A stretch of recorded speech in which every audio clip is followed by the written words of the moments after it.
Hi hello welcome to climax cross talk. டேய் என்னடா மூஞ்சி இது? இதெல்லாம் வியாபாரம் ஆகாது. இது ஆக்சன் மேடம். இன்னைக்கு நாம பார்க்க போற படத்தோட கிளைமேக்ஸ் என்ன தெரியுமா? காஞ்சனா படத்தோட கிளைமேக்ஸை சேஞ்ச் பண்ணி பார்ப்போமா? அவன சொல்லி நிறுத்துங்களேன்டா. அவன் நிறுத்தி அந்த லூசுக்கு மட்டும் வந்து பேர் போடுறா. ஐயோ சேஞ்ச் பண்ணிடுவோம். ஆனா எந்த படத்தோட கிளைமேக்ஸ் எடுத்து இந்த கிளைமேக்ஸ்ல சேஞ்ச் பண்ண போறோம்னு தெரியுமா? நீயே சொல்லு. கரகாட்ட படத்தோட கிளைமேக்ஸ் கொண்டாந்து நம்ம காஞ்சனா படத்தோட கிளைமேக்ஸ்ல எப்படி ஜாயின் பண்ண போறோம் பார்க்கலாமா? அதுக்கு முன்னாடி காஞ்சனா படத்தோட கிளைமேக்ஸ் கொஞ்சம் ஞாபகப்படுத்துவோம். காஞ்சனா படத்தோட கிளைமேக்ஸ் என்ன? நீயே சொல்லு. காஞ்சனாவோட படத்தோட கிளைமேக்ஸ் என்னன்னா, அந்த எம்எல்ஏ காஞ்சனாவை கொன்ன எம்எல்ஏவை பழி வாங்குறது தான் காஞ்சனா படத்தோட கிளைமேக்ஸ். கரெக்டா? ஆனா அந்த கிளைமேக்ஸை எப்படி நம்ம ராமராஜன் படத்தோட, அதான் அந்த கரகாட்டகன் படத்தோட கிளைமேக்ஸை எப்படி ஜாயின் பண்ண போறோம் தானே பார்க்க போறோம். அப்ப புரியல, இப்ப புரியுது. பாத்துருவோம். நாம கண்டுபிடிச்ச இந்த புது ஐடியாவை வேற எவனுமே கண்டுபிடிச்சிடக் கூடாது, கண்டுபிடிச்சு வீடியோவும் போட்டுட கூடாது. உங்களுக்கு அறிவு கதையே சொல்றேன் புதுசா. அதாவது ஒரு ஊர்ல திருநங்கையா மாறின நம்ம காஞ்சனா அவங்க அப்பா அம்மா வந்து, சரி ஓகே நீ திருநங்கையாவே ஆயிட்ட அப்படின்னு சொல்லி வீட்டுல சேர்த்திக்கிறதா அவங்க பேரண்ட்ஸ் கிடையாது. அவங்க பேரண்ட்ஸ் ஸ்ட்ரிக்ட். சரி இப்போ வந்து ஒரு கையெழுத்து போடு அப்படின்னு சொல்லும் போது, கையெழுத்து வந்து பேர் மாத்தி தான் நான் கையெழுத்து போடுவேன் அப்படின்னு சொல்லும் போது ஷாக் ஆகிறாங்க. என்ன ஷாக் ஆகுறாங்கன்னா, ஓகே நீ கையெழுத்து போட மாட்டியா அப்படின்னு சொன்னோன்னையும் வெளியே போ அப்படின்னு சொல்லும் போது, ஏன் கையெழுத்து போடல ஃபர்ஸ்ட் காஞ்சனாவை கையெழுத்து போட சொல்லி கேட்குறாங்க.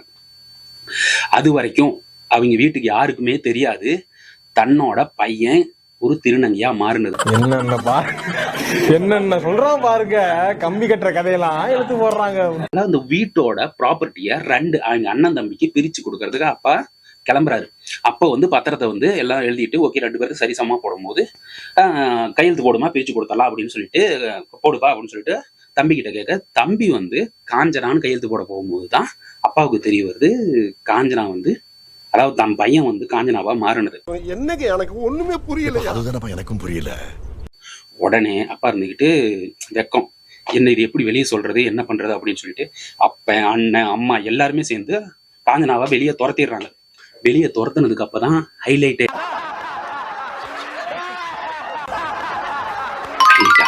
ஆமா ஹைலைட்டு சொல்லிதானே ஆகணும். ஹைலைட் என்னன்னா, இவன் வந்து வெளியே போயிடுறா, அந்த ஊர்லயே இருக்காம, அதாவது அடிச்சே துரத்திடுறாங்க. அப்ப வெளியூருக்கு போயிட்டு என்ன பண்ணணும்னு தெரியாம சுத்திட்டு இருக்கான். அங்கதான் சிச்சுவேஷன் பிரசன்ஸ் எல்லாமே ஆரம்பிக்குது. எஸ், அவளோட வயிற்று பேசி கொடுமை. என்ன பண்றது? வயிற்று பேசிக்கு ஏதோ ஒன்று பண்ணணும்ல. அப்போ அந்த கோவிலோ இல்ல தெரு, அதாவது அந்த வழியில போறதோ ரயில்வே ஸ்டேஷன் பிளாட்ஃபார்ம் எல்லா இடத்துலயுமே நின்று கையேந்திரான். அப்ப கையேந்தி பிச்சை கேட்கும் போது என்ன நடக்குது? நீ அப்படி வரியா? அந்த இடத்துல அந்த பிச்சை ஏந்தும் போது ஒரு கை கொண்டாந்து பணத்தை போடுது. இது என்ன பிரமாதம்? இது விட பெசலைட் ஒண்ணு இருக்கு.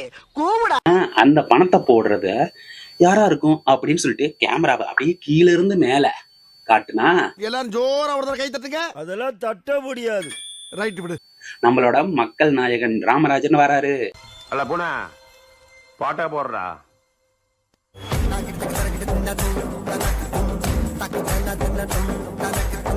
அவர் மட்டும் வரல, அவர் கூட சேர்ந்த கரகாட்டக்கார கோஷ்டியும் அந்த வீதி வழியா வரும்போது காஞ்சனா கையேந்திரதை பார்த்து அனாதை நினைச்சு அவங்களுக்கு தானம் போடுறாங்க. அப்ப வந்து காஞ்சனா மேல இறக்கப்பட்டு அவங்களோட கரகாட்டக்கார குரூப்ல காஞ்சனாவை சேர்த்திக்கிறாங்க. அப்ப புரியல, இப்ப புரியுது. சேர்த்திக்கிறாங்களா? சேர்த்துனோடனே தான் கதை சூடு பிடிக்க ஆரம்பிக்குது. இப்ப காஞ்சனாவோட கிளைமேக்ஸ் மாறுதா? மாறணுமே. ஐடியா யாருது? நம்மளுது. அன்னைக்கு நான் இவர் முகத்துல ஒரு தேஜஸ பார்த்தேன். எதையோ சாதிச்ச ஒரு சந்தோஷம் இவர் கண்ணுல எனக்கு தெரிஞ்சது.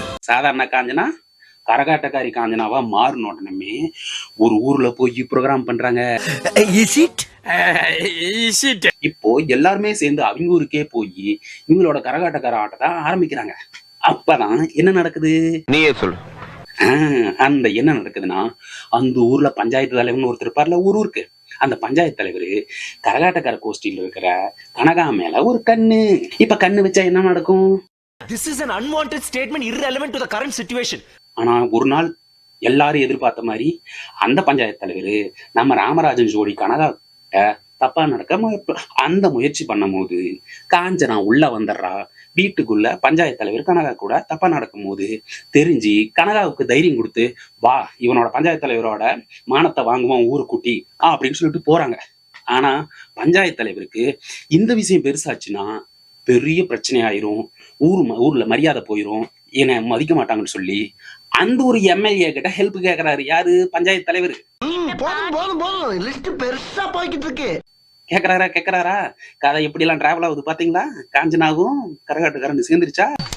ஏன்னா மூக்கு புடப்பா இருந்தா சில நேரத்துல இப்படி எல்லாம் யோசிக்க தோணும். இந்த இடத்துல ஒரு கேள்வி உருவாகுது. ஓகே, இப்ப எம்எல்ஏ கிட்ட போய் இவருக்கு ஹெல்ப் கேட்கறாரா? கேப்பார்ல. கேட்டதுக்கு எம்எல்ஏ கேட்ட கேள்வி என்ன தெரியுமா? காஞ்சனாவை நான் போட்டு தள்ளுறேன், அதுக்கு கைமாறா நீ என்ன செய்வ அப்படிங்கறதா அவரோட கேள்வி. உடனே பஞ்சாயத்து தலைவர் என்ன தெரியுமா பண்ணாரு? ஒண்ணு சொல்லிடுவார்ல, உனக்கு என்ன வேணும் நான் செய்யறேன் சொல்லு அப்படின்னு. நான் ரொம்ப நாளா கேட்டுட்டு இருந்தது ஒன்னே ஒண்ணுதான், உங்க ஊர்ல எனக்கு லேண்டு வேணும், நான் என் ஃபேக்டரி கட்டணும், அதுக்கு தான் தடுப்பு உங்க ஊர்ல எல்லாமே தருனாங்களே, எனக்கு எப்படியே ரெடி பண்ணி கொடு, காஞ்சனாமனை போட்டு தள்ளிடுறேன் அப்படின்னு கேக்குறாங்க. உடனே பஞ்சாயத்து தலைவர் கொஞ்சம் கூட யோசிக்காம தமானதான் பெருசுன்னு சொல்லிட்டு உனக்கு நான் பொறுப்பு லேண்டு வாங்கி தர்றது அப்படின்னு சொல்லிடுறாரு. குமார சொல்லுங்க, யார் இவரு? சொன்ன உடனேமே நம்ம காஞ்சனாவை நம்ம எம்எல்ஏ போட்டு அந்த ஊர் நிலத்திலேயே புதைச்சிடுறாரு. எப்படி நல்லா இருக்குதா? இப்ப புதைச்ச உடனே தான் பெரிய பிரச்சனையா இருக்குது. என்ன சிக்கல் வரும் சொல்லுங்க பாப்போம்.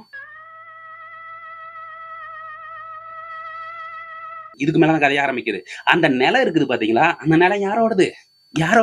இன்னும் லாரன்ஸ் என்ட்ரி கொடுக்கல, அவரோட நிலம் தான் அங்க. எஸ், அந்த நிலத்தோட ஓனரு லாரன்ஸ். ஆனா அவருக்கே தெரியாது காஞ்சனா வாங்க புதைச்சாங்கன்னு. இப்பதான் பெரிய ட்விஸ்டே ஆரம்பிக்குது. இவன் கொஞ்சம் டேஞ்சரான ஆளு. இப்ப ஃபேக்டரி கேட்டாங்கல்ல, ஃபேக்டரி கொண்டாந்து கொடுக்கணும்ல. அப்போ பஞ்சாயத்து தலைவர் செலக்ட் பண்ண நிலம் தான் லாரன்ஸோட நிலம். லாரன்ஸ் கிட்ட போய் எம்எல்ஏ எல்லாருமே கேட்க, லாரன்ஸ் நான் கொடுக்க முடியாதுன்னு சொல்ல, அவங்களுக்கு பகையாக எப்பயும் போல லாரன்ஸ் தான் வயக்காட்டுக்கு வயல் வேலை செய்ய போறாரு. அப்ப கடப்பாரி எடுத்து பட்டீர்னு ஒரு அங்க காஞ்சனாவோட ஆத்மா கடப்பாறை வலிக்கா பூண்டு வந்து நம்ம லாரன்ஸோட உடம்புல ஏறி ஒரு பிளாஷ்பேக் ஓபன் பண்ணுது.